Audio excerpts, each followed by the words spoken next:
Hello everyone, स्वागत है आप सभी का पाथ फाइंडर पर। आज हम बात करेंगे यमन नाम के देश के बारे में।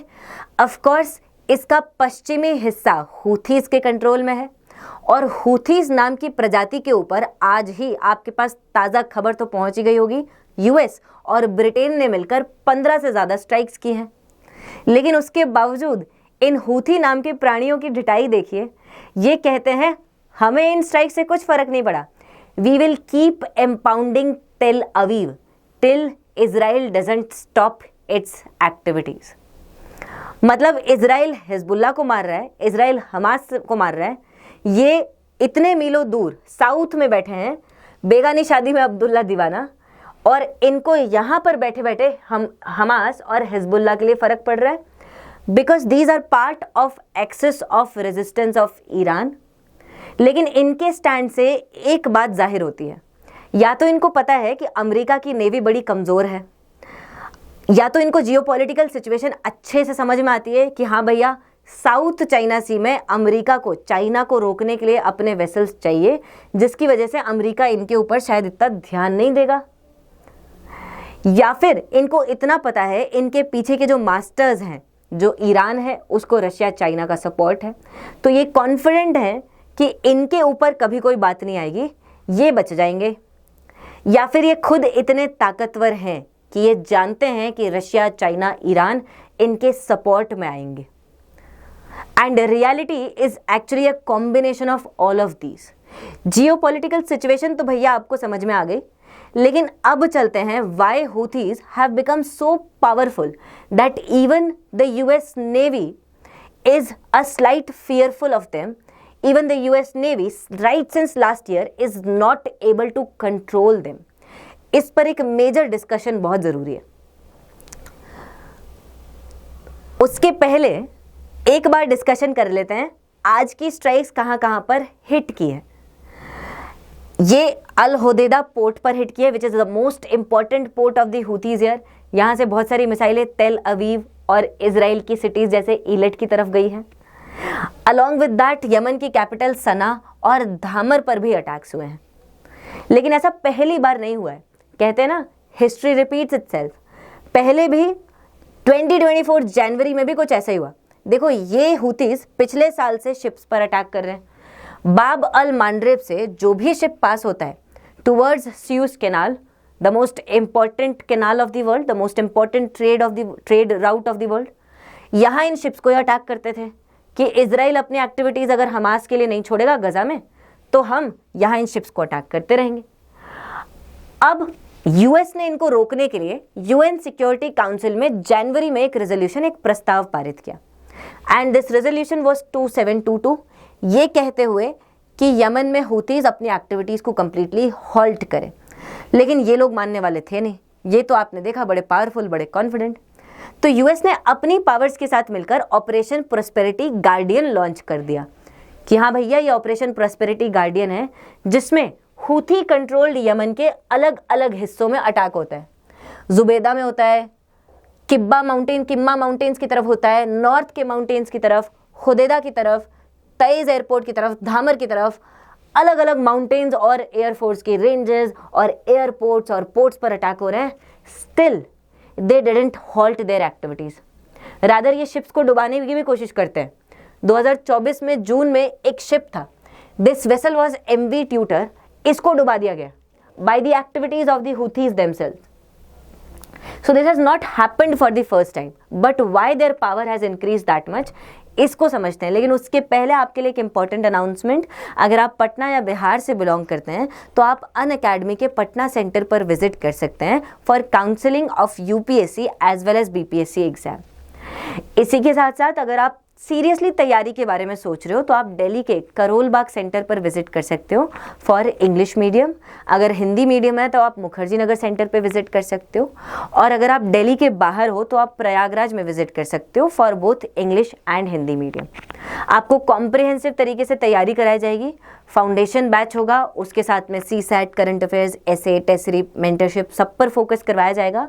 आपको बस वीडियो के डिस्क्रिप्शन में जो लिंक है उस पर क्लिक करना है फॉर इंक्वायरी। और दिल्ली या प्रयागराज में हो तो बेस्ट है आप सेंटर ही विजिट कर लो for proper counselling of the exam. इसी के साथ साथ अनअकैडमी ऐप भी इंस्टॉल कर सकते हो for further updates and current affairs. तो शुरुआत से शुरू करते हैं, जब हूथीज बने भी नहीं थे। एक्चुअल में यमन की सिचुएशन जो थी पास्ट में, इसी ने आज के प्रेजेंट को पूरा डिफाइन कर दिया है। बिकॉज यहाँ Saudi Arabia, the Sauds were very anxious. गलती से यहाँ पर जो शिया लोग हैं, जो यमन के माउंटेनियस एरियाज में रहते हैं नॉर्थ में, उनका कंट्रोल ना आ जाए, उनकी खुद की लैंड पर इनकी खुद की सोवरेन पावर ना आ जाए। That is why there had been a long civil war in Yemen here, which was also supported by the Saudis by the way. यहाँ फेडरेशन ऑफ साउथ अरेबिया था, यहाँ प्रोटेक्टोरेट ऑफ साउथ अरेबिया था, और इतना Yemen Arab Republic का area था। अब जैसे जैसे सिविल वॉर खत्म होता है, यमन आज़ाद होता है, लेकिन तभी ये रेडिकलिज्म और बढ़ता जाता है और एक छोटी सी यूथ विंग की शुरुआत होती है। This youth wing was under leadership of Al Houth की लीडरशिप में, and this belonged to the Zaidi version of Shias. Shias में भी सबसेक्ट्स हैं, 3 पार्ट हैं, उनमें से एक पार्ट है द ज़ैदी वर्जन, जो यमन के लोग फॉलो करते हैं, स्पेशली नॉर्थ में माउंटेन्स में रहने वाले लोग। और इनकी लीडरशिप में यहाँ पर ये हूथीज का मूवमेंट स्टार्ट होता है। Initially the movement just aimed कि अच्छा हाँ, ज़्यादा ज़्यादा शिया लोगों को, हूथी लोगों को, जो आपके शियाज हैं, ज़ैदी लोग हैं, उनको कंट्रोल मिले अपनी लैंड्स का। लेकिन धीरे धीरे ये और ज़्यादा रेडिकल होता जाता है। इससे यमन के प्रेसिडेंट को प्रॉब्लम होगी। And this Yemenis president, by the way, he was also a one-time puppet of Saudi Arabia. तो यहाँ आते हैं अली अब्दुल्ला सालेह, और सालेह इनके ऊपर क्रैकडाउन करने की कोशिश करते हैं। बाद में सऊदी अरेबिया से बातचीत करते हैं। सऊदी अरेबिया के साथ बार बार ट्रीटीज ऑफ जिद्दा हुआ करती थी कि हाँ, यमन में ऐसा होगा, हूथीज पर ऐसे अटैक करेंगे। 2015 तक ऐसा चला। उसके बाद इनको लगता है भैया पावरफुल के साथ हाथ मिला लो, हूथीज के साथ हाथ मिला लो, नहीं तो ये मेरी प्रेसिडेंसी को खा जाएंगे, ख़त्म कर देंगे। तो ये हूथीज के साथ बातचीत करते हैं। लेकिन तभी हूथी काफ़ी चालाक थे। ये लोग इतने श्रूड लोग हैं ना, देखो ये लोग बातचीत करते हैं लेकिन पीछे पीछे से सालेह की पावर्स को कम करते जाते हैं, उसके लोगों को मरवाते जाते हैं। अब सालेह को रियलाइज़ हो भैया ये क्या हो गया मेरे साथ, ये तो मेरे साथ चोट हो गई है ना। मैं पहले सऊदीज को बुला कर ऐसा करता था, ये लोग मेरे पीछे पड़ गए। ऑफकोर्स एक्सट्रीमिज्म किसी भी जगह पे ऐसे ही राइज करता है, और हूथीज को शुरुआत से ईरान का सपोर्ट है। सो अब ये बोलते हैं, सऊदीज को इनवाइट करते हैं, 2017 के आसपास ही अपनी पार्टनरशिप खत्म करने की कोशिश करते हैं हूथीज से।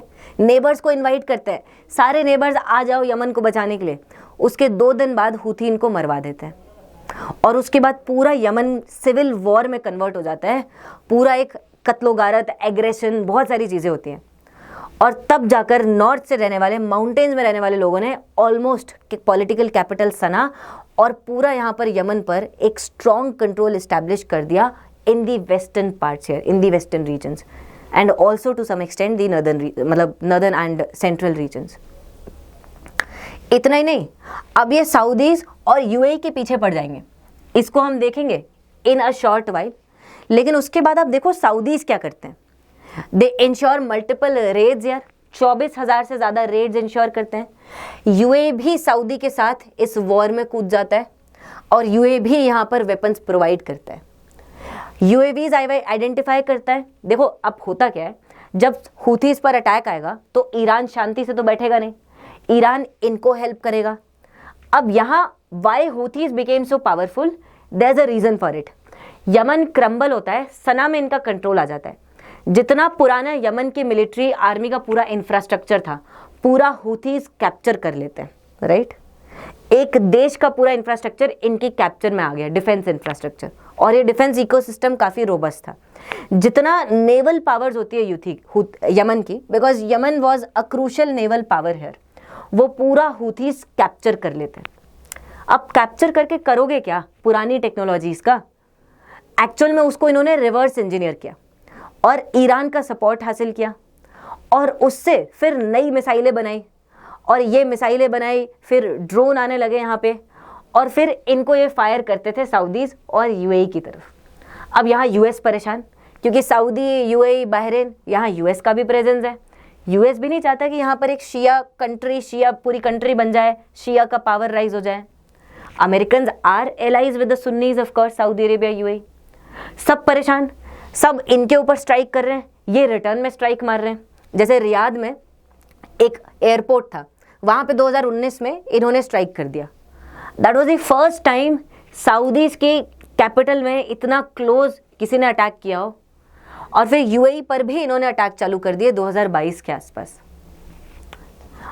इसके अलावा अगर आप मेरे बारे में थोड़ा सा जानना चाहते हो, so this is little bit about me, और ये टेलीग्राम ग्रुप है। QR कोड को स्कैन करके आप टेलीग्राम ग्रुप को ज्वाइन कर सकते हो for further getting guidance about UPSC, और आपको यहाँ पर मेरे लेक्चर्स की अपडेट्स और PPT सब कुछ मिल जाएगा। So that is there. इस तरीके से इन्होंने पूरी अपनी कंट्रोल को इस्टेब्लिश किया है।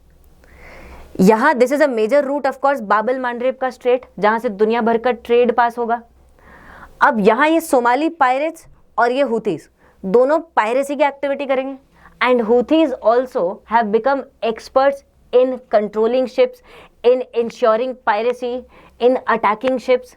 इनका लॉन्ग एक्सपर्टीज ही बन गया यहाँ पे, क्योंकि ये पूरा कोस्ट, एक बार ये अल साले का मर्डर कर देते हैं, पूरा यहाँ से यहाँ तक का जितना भी कोस्ट है, इंक्लूडिंग अल होदेदा पोर्ट, पोर्ट इंफ्रास्ट्रक्चर, सब कुछ इन हुथीज के कंट्रोल में आ जाता है।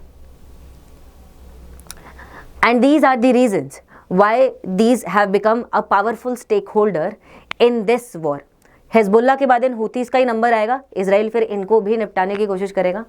But let's just wish that this doesn't turn into world war 3। बाकी आपको क्या लगता है इस टॉपिक के बारे में बताइएगा, like share comment. Thank you people.